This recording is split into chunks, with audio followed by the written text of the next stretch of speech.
નમસ્કાર દર્શક મિત્રો, તાપી જિલ્લાના સમાચારોથી અવગત કરાવતું સમય ક્રાંતિ ન્યૂઝ બુલેટિનમાં વિગતવાર સમાચારો નિહાળો.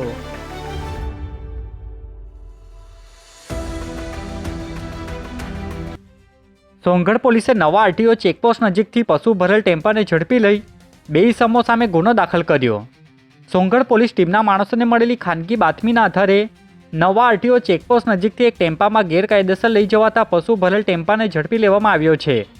જેમાં પોલીસે સમીર પટેલ અને સિરાજ પટેલને ઝડપી લઈ એક ઇસમને વોન્ટેડ જાહેર કરી પોલીસે 9,50,000નો મુદ્દામાલ કબજે કરી કાયદેસરની કાર્યવાહી હાથ ધરી હતી. તાપી જિલ્લામાં એસએસસીના 8 વ્યાવસાયિક વિષયોની પરીક્ષા શાંતિપૂર્ણ રીતે યોજાઈ. તાપી જિલ્લામાં એસએસસી પરીક્ષા અંતર્ગત 8 વ્યાવસાયિક વિષયોની પરીક્ષા શાંતિપૂર્ણ માહોલમાં યોજાઈ હતી. કુલ 1,403 વિદ્યાર્થીઓમાંથી 1,357 વિદ્યાર્થીઓ હાજર રહ્યા હતા. April made up hand home furnishing વિષયમાં સૌથી વધુ 315 વિદ્યાર્થીઓ અને આઈટીઆઈટીએસમાં 226 વિદ્યાર્થીઓએ પરીક્ષા આપી હતી. જ્યારે banking, financial service and insurance વિષયમાં નોંધાયેલા તમામ 45 વિદ્યાર્થીઓ હાજર રહ્યા હતા. અન્ય વિષયોમાં પણ વિદ્યાર્થીઓએ ઉત્સાહપૂર્વક પરીક્ષા આપી હતી. ઉચ્છલના જામોલી ગામે ખેડૂતને ખેતરમાં સાપે ડંખ મારતા સારવાર અર્થે સિવિલમાં ખસેડવામાં આવ્યા. તાપી જિલ્લાની વ્યારા સિવિલ હોસ્પિટલ ખાતેથી મળતી માહિતી મુજબ ઉચ્છલના જાંબોલી ગામના ખેડૂત વિશ્વાસ વસાવા ખેતરમાં કામ કરી રહ્યા હતા.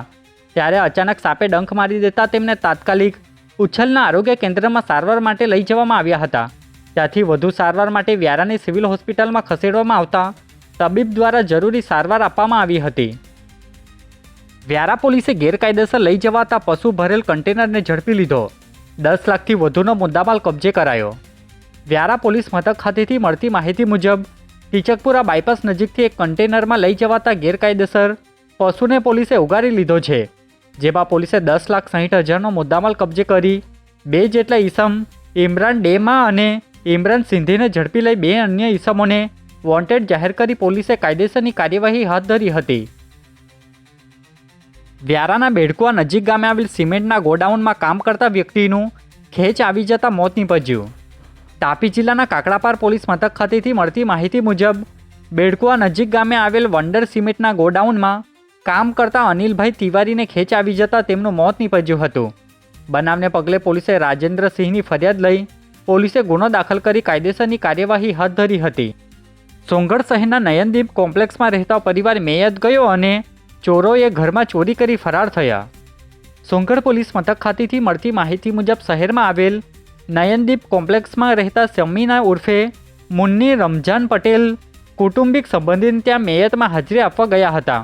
ત્યારે તેમના ઘરનો નચુકો તોડી ઘરમાંથી રોકડ અને ચાંદીના દાગીના મળી કુલ્લે 53,000ની ચોરી કરી અજાણ્યા ચોરીસમો ફરાર થઈ જતા પોલીસે ફરિયાદ લઈ ગુનો દાખલ કરી તપાસ શરૂ કરી છે. વ્યારાના નવી વસાહત વિસ્તારમાં રહેતી 20 વર્ષીય યુવતીએ ગળે ફાંસો ખાઈ જીવન ટૂંકાવ્યું. વ્યારા પોલીસ મથક ખાતેથી મળતી માહિતી મુજબ શહેરના નવી વસાહત વિસ્તારમાં રહેતી 20 વર્ષીય પૂનમબેન રાઠોડે અગમ્ય કારણોસર પોતાના ઘરમાં આડિયા સાથે નાયલોનની દોરી બાંધી ગળે ફાંસો ખાઈ આપઘાત કરી લીધો હતો. બનાવને પગલે પોલીસે હેમુબેનની ફરિયાદ લઈ પીએમ સહિતની કામગીરી હાથ ધરી કાયદેસરની કાર્યવાહી હાથ ધરી હતી. વ્યારાના કપુરા ગામની સીમમાં અજાણ્યા વાહનની ટક્કરે બાઇક ચાલકનું ટૂંકી સારવાર બાદ મોત નીપજ્યું.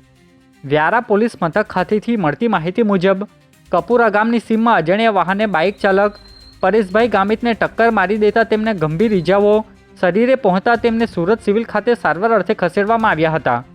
જ્યાં તેમનું ટૂંકી સારવાર બાદ મોત નીપજતા પોલીસે અર્પિતભાઈની ફરિયાદ લઈ અજાણ્યા વાહન ચાલક સામે ગુનો દાખલ કર્યો છે.